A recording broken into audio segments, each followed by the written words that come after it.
Hello everyone, the witching month is here, All Hallows Eve approaches, and that means it's time to talk about one of my favorite things, horror video games. Today's video is brought to you by my webcomic, The Last Night of Elder, link in the description below. Check it out, and if you like it, consider donating to support it on Subscribestar, link also in the description below. Updates every Friday. There's no doubt we've been in an age of remakes in entertainment. In movies, remakes have gotten a pretty infamous reputation, with all but a few being widely considered inferior to the originals and completely unnecessary. In video games, though, it's been a very different story. Although some remakes of major AAA titles have drawn some criticism, generally they've been much better received. I don't think that's a coincidence. Video games are a different medium with a different history. A shorter history. Consider the difference between how movie technology has advanced across each decade since the 80s with how video game technology has advanced across each decade since the 80s. And consider how much those technological changes affect the end product in each industry. I would argue that video games, as an artistic medium, have changed a lot more than movies in the same period of time. And horror video games in particular can benefit from these technological advancements because atmosphere is so important to horror. So advancements in graphics and audio open up a lot of new options for making an environment that's truly scary to the player. Probably the most well-known example is the Resident Evil Remastered series. Some people were kind of disappointed by the third remastered game, feeling that it was too bare bones, but that's only really because the first and second games set the standards so high. They kept the basic environments and stories people loved so much, but used the extra power of the next-gen consoles to give players gorgeously rendered characters and environments, smoother gameplay, more detailed branching paths, and a host of additional game modes for players to have fun with that weren't possible with the limited memory of the original versions. These games have set a new gold standard for AAA survival horror titles, and have arguably surpassed the originals. No easy feat for classics in the halls of video game history. So what other well-known games in the horror genre would benefit most from the remaster treatment? For me, there are three games that spring to mind. They're all part of fairly well-known franchises and are owned by AAA studios, so a luxurious remastered edition would be financially possible if those studios were willing to give them a chance. Number 3. Let's start with the most obvious. Silent Hill, the first one. And no, Shattered Memories doesn't count. Whatever your opinion of that game is, it's a very different game from the original Silent Hill. The locations are different, the aesthetics are different, the gameplay is different, and the story is different. Basically, the only things they actually have in common are names of people and places, and a few plot points and themes. I'm talking about a proper remake of the first game, with the story and environments preserved, but in glorious, current-generation rendering. The leap from PS1 to PS2 was the most notable one for the Silent Hill series, and the one it benefited from the most. I know a lot of people are nostalgic for the PS1 era. It was the first real golden age of survival horror gaming for most of the world, but you can't argue that Silent Hill 1 has aged as gracefully as its successors. The polygonal graphics were impressive for the engine and the time, but they're definitely showing their age. Wouldn't it be great to delve into Midwich Elementary School's nightmarish classrooms, or the dark black depths of nowhere, rendered lovingly in all the glory that the latest generation of gaming devices can muster? The gold gameplay is also more awkward than it needs to be at times, and the voice acting, well, it was a different era. Not all of it is terrible, but Harry Mason in particular sounds like some kind of human speak and spell hybrid. Where do you think you're going? My daughter. I've got to find her. No way. It's dangerous out there. In that case, I need to find her now. Cheryl's my little girl. Listen to me. Before you pull the trigger, know who you're shooting. And don't do it unless you have to. And don't go blasting me by mistake. Got it? Yeah, thanks. And because he's the protagonist, his robotic delivery is in nearly every cutscene. Hold it right there. I don't know who you are or what you're trying to do, and I don't care. just one thing. Let Cheryl go. That's all I ask. It kinda negatively affects the drama. I know the HD remake of the later games wasn't so great in the voice acting department. Just put the gun to their head. Pow. But I think we can do better than this. I'm in no mood for jokes. There was a rumor going around earlier this year, gosh, it seems like an eternity ago, that there actually was a remake of the first Silent Hill in the works, but considering a Konami spokesperson unequivocally denied this rumor, I'm skeptical to say the least. But that doesn't mean it wouldn't be a great idea. Rumors like this and the excitement surrounding them shows that there's definitely a market for this. The audience is there. And there are insiders at Konami who have confirmed they would like to take a crack at the series again. What better, safer way to wade into those waters again than to do a remake of the one that started it all in a way that gives it the proper love and respect that such a title deserves. Certain executives just need to get their heads out of their pachinko machines and dust off this neglected key piece of the company's once proud legacy. Number 2. Parasite Eve. Once again, familiar territory for the channel. Compared to other big survival horror games, the first Parasite Eve has a very distinct identity. It's a survival horror RPG, which even nowadays you don't see too many of from big budget AAA studios.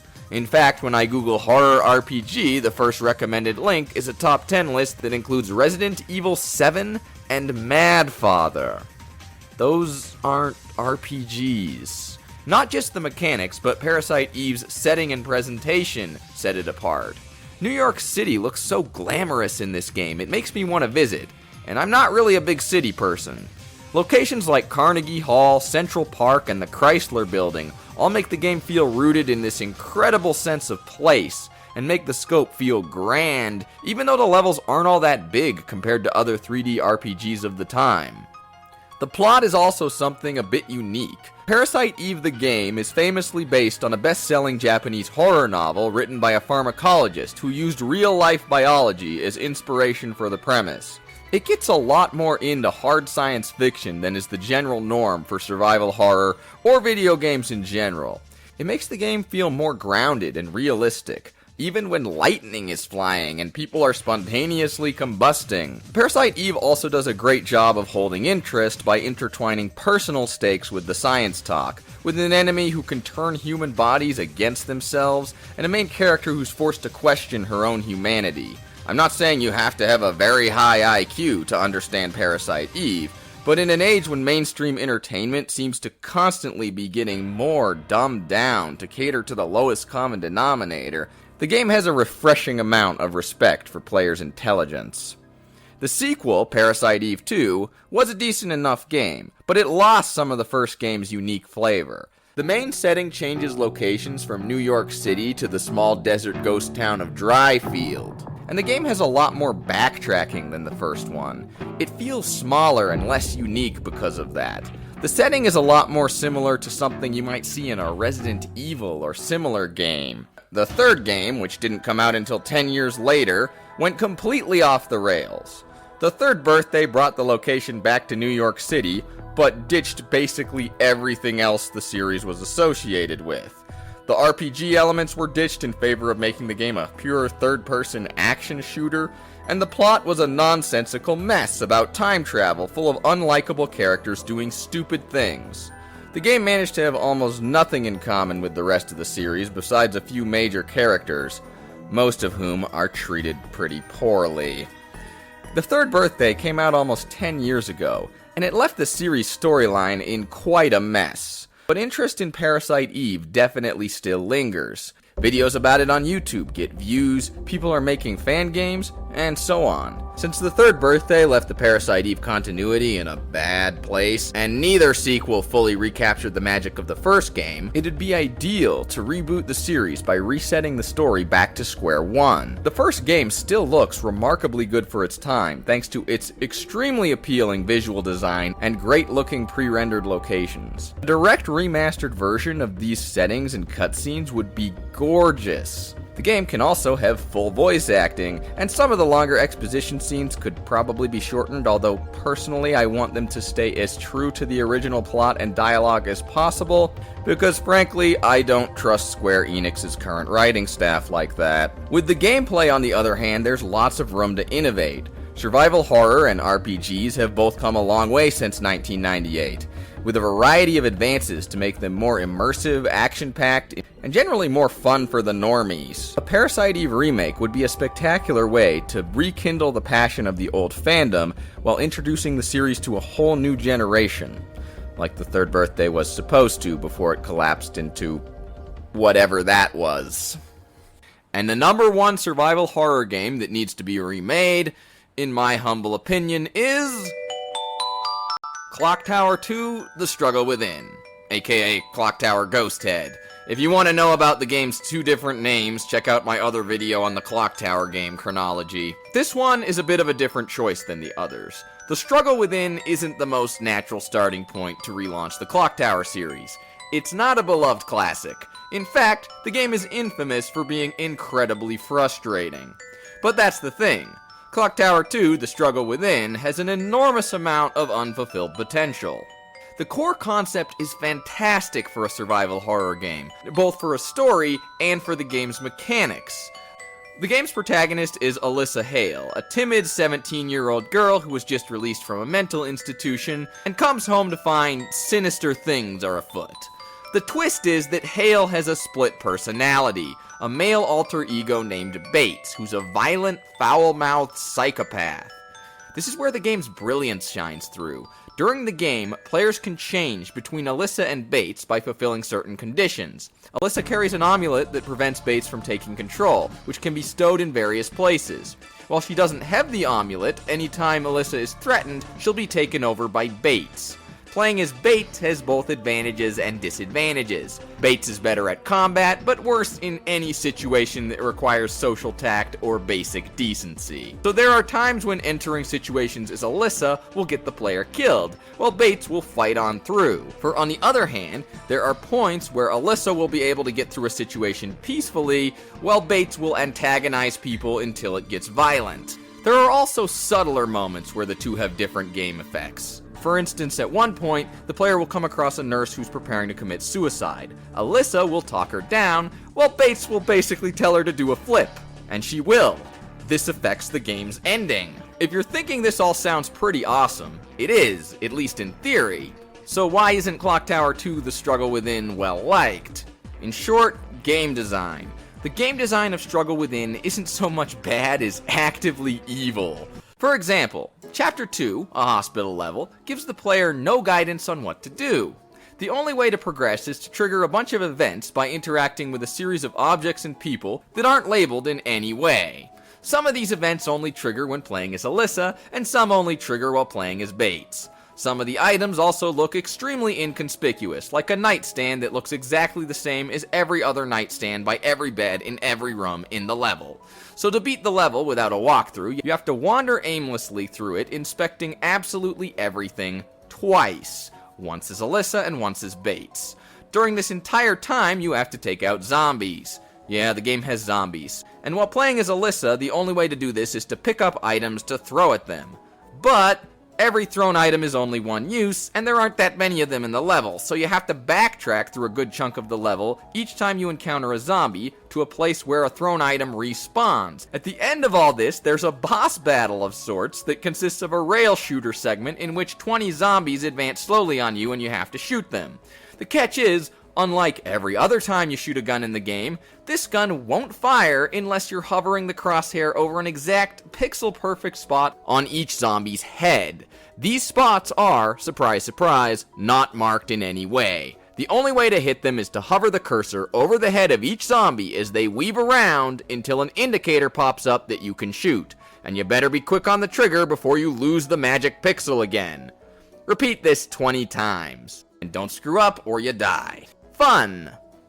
But believe it or not, this game actually has something even more fun. In the first chapter, there's a suit of samurai armor in the house.